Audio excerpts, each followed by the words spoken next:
You won't find a better expert in Wyoming on wild horses than Chad Hanson. He's a Casper College professor who's the author of a beautiful new book called The Wild Horse Effect. I'm Steve Peck of Wyoming PBS. This is Wyoming Chronicle.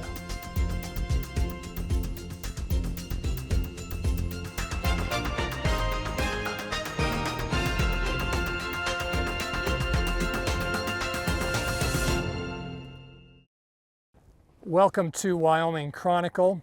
Very happy to be joined today by Chad Hanson. And I'll point out first, he's the author of what I will describe without qualification as a beautiful new book called The Wild Horse Effect.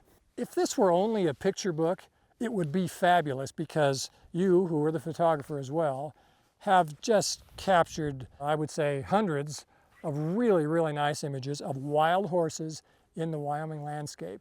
And that's where we are now. First, tell us, how would you describe our location at this moment? We are on the prairie between Casper and Lander.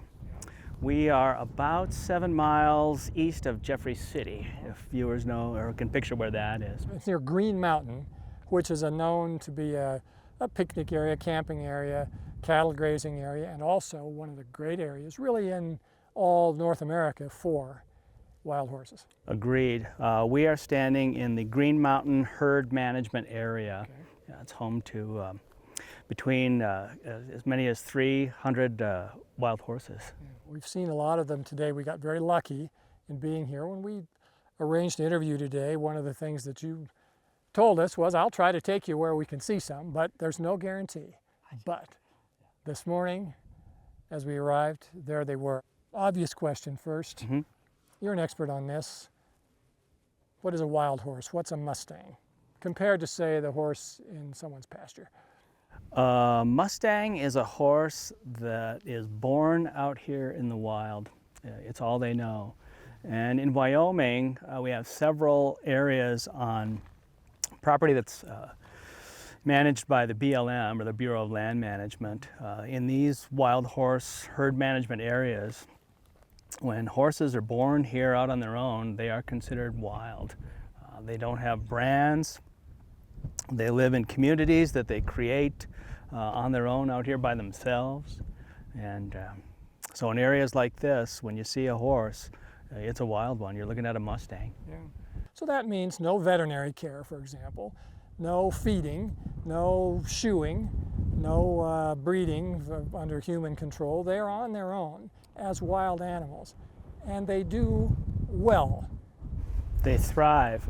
You said it. They're on their own every day of the year, winter, summer. The only shelter is the sky, or whatever they can find among the trees and down in valleys and such. How long have they been here in numbers, say, where we are, would you guess?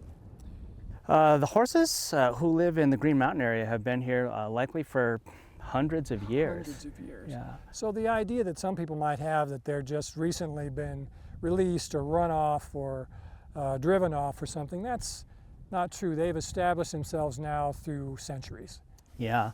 One fairly recent interesting find, the southern part of Wyoming, near the Black's Fork River, there was a skeleton of a horse that was found that was dated to about the year 1640.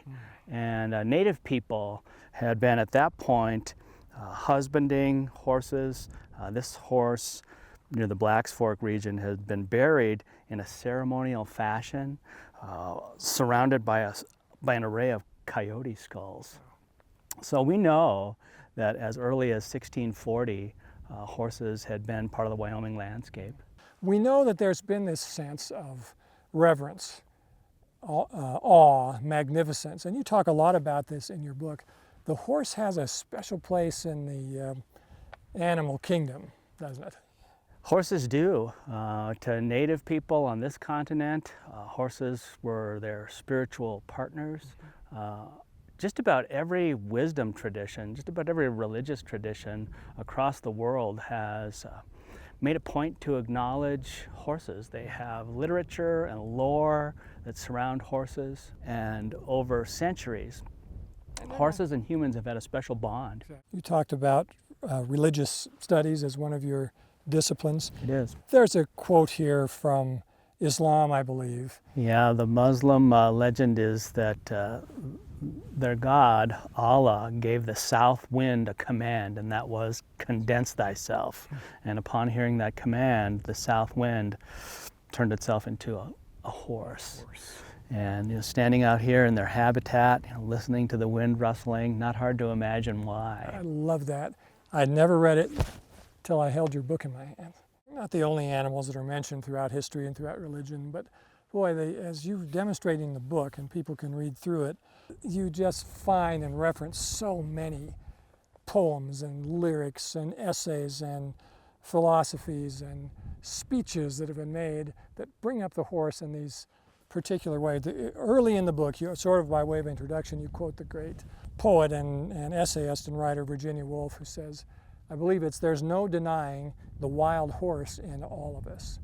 That's right. Could you tell us about, as you're putting the book together, how you thought to and decided to incorporate that kind of material into a beautiful picture book as well? I can only imagine exactly what Virginia Woolf meant when she said that there's no denying the wild horse in all of us, but I have to believe that when she looked at wild horses, she probably saw similarities. They're intelligent, they're social, they're admirable, and I think when you spend time watching wild horses, it's kind of hard not to picture yourself wandering off and becoming one of them. Yeah, there's an enviable situation that they have, but we know they have challenges. But boy, just being out here today and seeing where they are and what they're doing, and there is that sense of awe that means a lot to you, I know. I teach sociology and world religions, and so I study mental health, and I've looked at a lot of the patterns and the shifts and the changes in American mental health, for example. And what we know is that time spent outdoors, and on occasions when people feel really blown away by what they're seeing, there are mental health benefits that go along with those kinds of experiences. And so part of the reason I wrote the book is that I wanted to give people a sense that we have opportunities like this in Wyoming.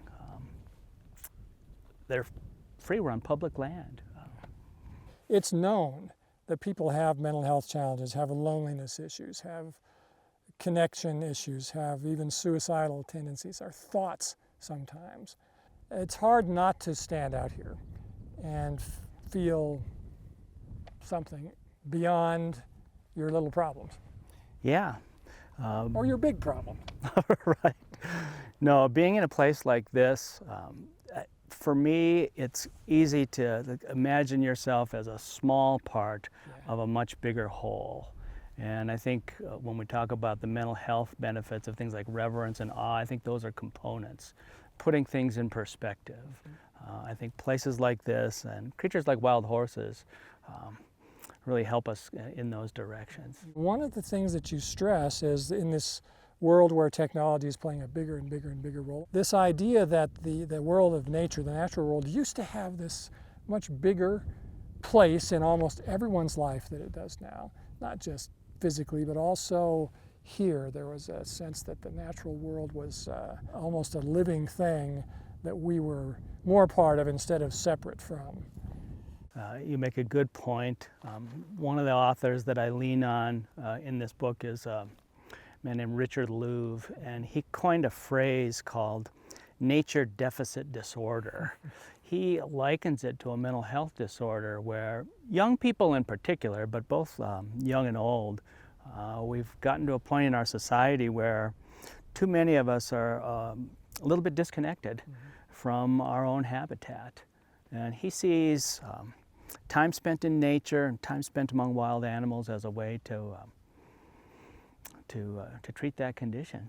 It's almost as if some people think that's the nature of human life, is that we're supposed to be. We've developed this camera, this phone, this microphone, this shelter, this whatever, so that's what we're supposed to be doing.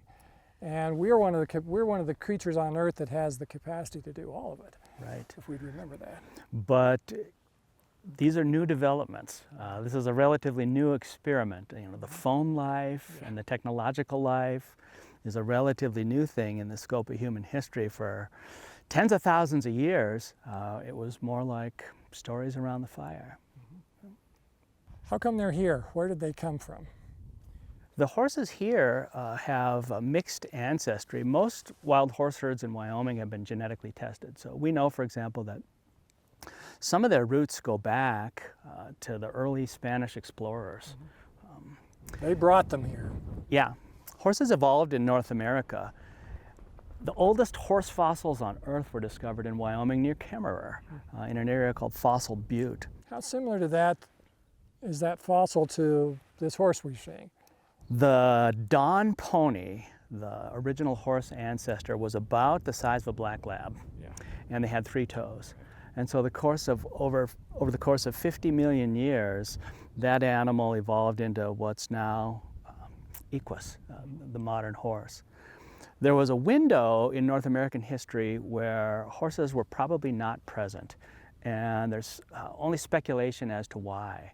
The last ice age, changing forage, human predation. Human beings were coming into the continent during the last ice age, and it's possible that horses were overhunted. Human beings arriving is sort of bad news for lots of animals, isn't it? There were a lot of mammals that we lost in that era, that's right, including mammoths and saber-toothed tigers. We lost a whole host of mammals in the last ice age. But we have the good fortune that horses during that same era walked out of North America into Asia and Europe. They were domesticated, put on ships, and then sailed back to their home. So when we're talking about Spanish horses present here, some of them were let loose in the 1500s. So let loose deliberately by their owners. Let loose, stolen, gotten loose, whatever the circumstances were, horses made their way back out onto the prairies of the West, and here we have them today. Over the course of the last few hundred years, cavalry horses made it into this population. During the decade of the 1930s, the Depression, domestic horses were turned loose. So some of their genetics have made their way into the populations of wild horses that we have today.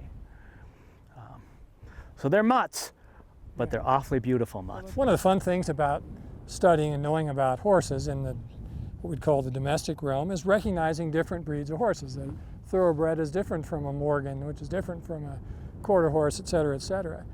Do we find, are the wild horses, the mustangs, identified by breed in any way like that anymore? Generally speaking, we refer to horses on BLM herd areas as mustangs. That is their breed, essentially. That's their breed, essentially, but it's also easy to see. We have a variety of shapes and colors. Wyoming is really fortunate in that we have a really diverse group of wild horses. We have pintos, we have Appaloosas, which is unusual. Most states, even states that have wild horses, don't typically have Appaloosas, but we do. You can see Arab traits and characteristics. Some of the horses in this herd are large enough that it's pretty easy to see that there's draft horse genetics that have been mixed in. Yeah, so it's a really wide range of horse genetics in this herd and most other Wyoming herds, and that's a good thing. Genetic diversity is necessary for the long-term health of these animals. Yeah, because in the domesticated horse world, it's the breeders who are deciding what a breed is going to be. Right. And out here, the horses decide that for themselves. They are making those decisions on their own. Yeah, they decide. They live in family bands, and it turns out that mares actually have a lot to say about which stallions they partner with.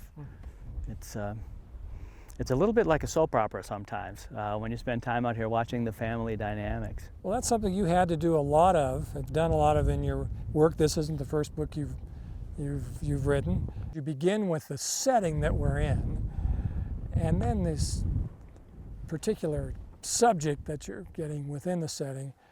As a shooter, as a photographer, got to be one of the most rewarding things you could do, I would think.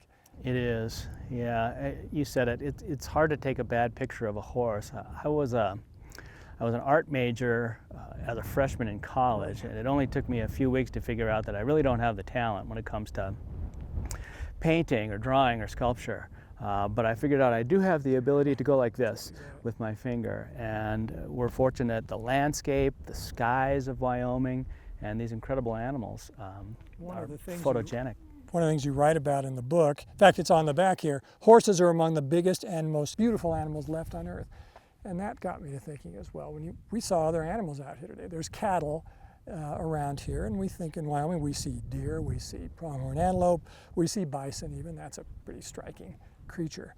But boy, the horse, with just this overall physical dynamism that it has, just really unlike any other animal. When you just the tossing of the head and the tail and the mane and the limbs, everything. Yeah. As someone said in the book, you quoted it arrests the entire landscape. Their size, their speed, their stature, they arrest your attention, and that makes them unique in the animal kingdom. Sometimes I say that wild horses put the charisma in the phrase charismatic megafauna. You know, they really epitomize what we mean when we use that phrase. And I think that's part of what makes them especially good for mental health. When you see a band of wild horses running on a landscape like this, you can't take your eyes off them. Right. And giving yourself something to focus on, which is a really single-minded way, it turns out that that comes with a lot of mental health benefits. Let's talk more specifically about the book for a minute. I think most people can understand how you got the pictures you did. You came here, you said your wife was with you a lot of the time, and you spent a lot of time observing, waiting, being ready for the thing you're looking for, and then sifting through hundreds and hundreds and hundreds and hundreds of pictures to get the right one. Yeah, on a typical day, I would probably take between 500 and 700 photographs. And then after that, the work begins. I'll sift through, and there might be a half a dozen that make the short list of keepers, images that I might like to use for a project. Maybe I'd come away with one or two that I'd put to use. Hard, isn't it, sometimes? You've got to be ruthless with your, you do, yeah. your own things of beauty. It is. A lot of deletion takes place, for sure. The horses in the book all come from Wyoming, and I have visited a wide range of herds. Some of them are from Green Mountain, some of them are from Stewart Creek, just south of where we are today. Some of them are from, some of the images are from the McCullough Peaks herd, which is up east of Cody. Yeah. You're a college professor, Casper College. Right. And you talked about your subject areas.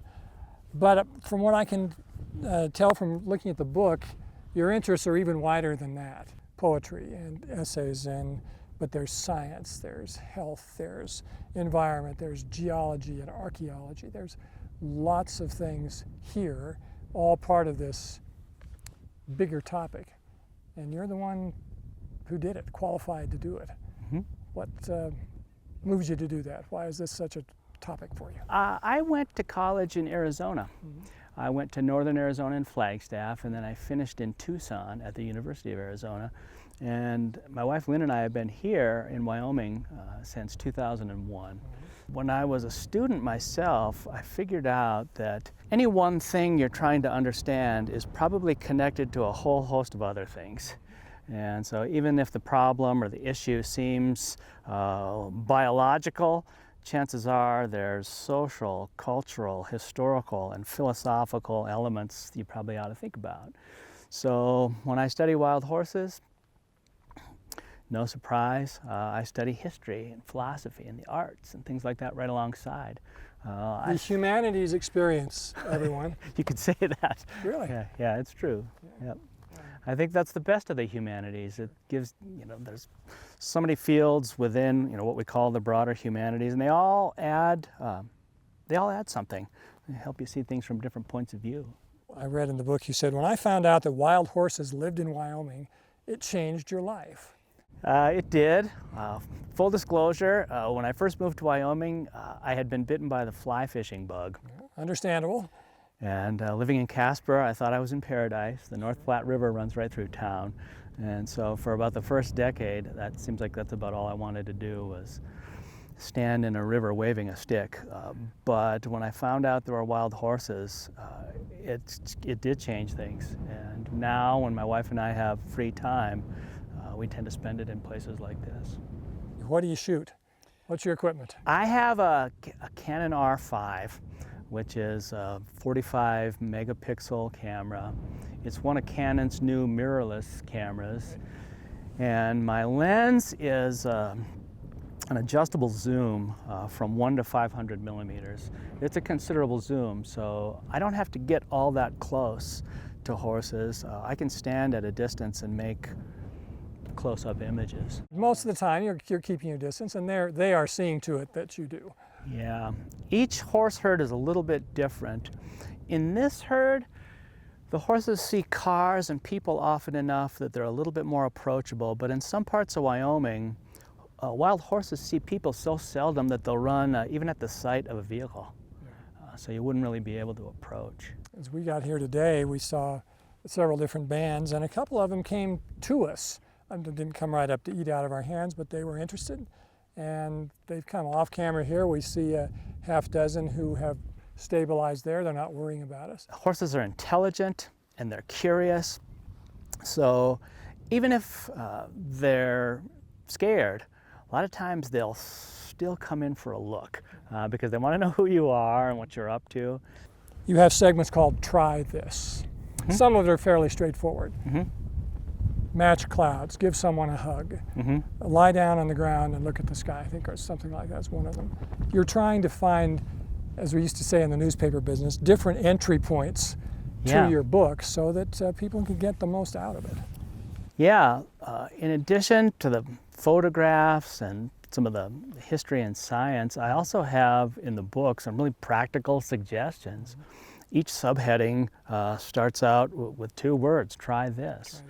And some of them include things like, for example, think like Einstein. Albert Einstein famously saw miracles just about everywhere he looked. He was almost constantly amazed by what was in front of him. And so I use suggestions like that in the book. To use your phrase, I love this, it gives people entry points or a way to start thinking or acting along these lines. Not just to the book, but then to maybe a larger life. It's a way of relating to the world, yeah, agreed. I know something about the world of commercial printing, and the book is it's quite an accomplishment, it's quite an object to have. It's not a guidebook, it's not a field guide, it's hardbound, it's on heavy paper, it smells good, it has the photos that go clear to the edge, and I know that means you buy more paper than you end up using. Right. All those things.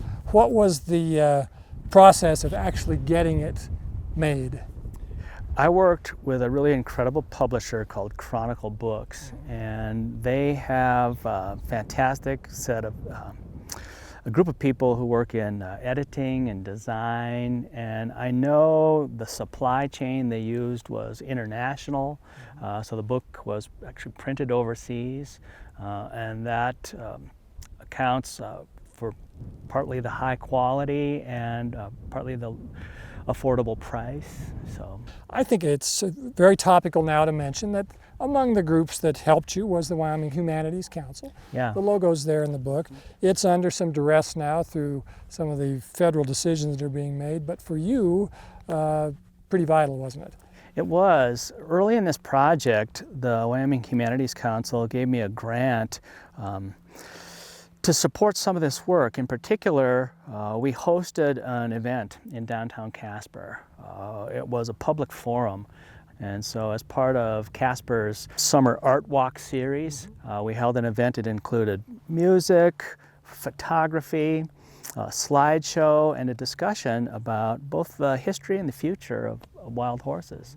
And yeah, the Wyoming Humanities helped make that possible, and I'm grateful.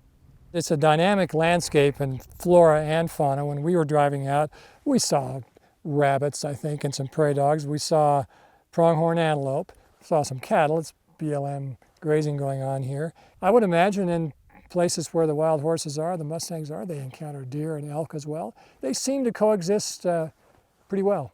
We find wild horses grazing right alongside antelope, as you said, elk. Green Mountain has moose, believe it or not. These wild horse herd areas are good places for bird watching. Sure. The Stewart Creek area just south of us is a designated raptor nesting area. So bird watchers can make the most of some of these places. The only thing I recommend is that you watch out for badgers. We see badgers out here in this part of the state. And they can be a little grouchy. They are grouchy. I think they're one of my favorites, but yeah, you see them out here too. Let's say I'm in Casper, where you live most of the time, and I've never seen a mustang and I want to. What should I do? We are standing in the northeast corner of what's called the Red Desert Complex. It's actually made up of several wild horse herd management areas. And the hub of it is the little intersection we call Muddy Gap. Muddy Gap. So if you were to visit Muddy Gap and travel either south or west from there, you'd be traveling along the edges of wild horse herd areas. And if you saw wild horses from either of those two angles, if you saw horses, they'd be wild. It takes some effort, but it can be done. It can be done. I can't recommend it enough. Yeah. The book is called The Wild Horse Effect. The author is next to me, Chad Hanson. It's a work of scholarship, and in addition to just coffee table photography, all rolled into one. So way to go on that. Thanks, Steve. Thanks for being with us on Wyoming Chronicle.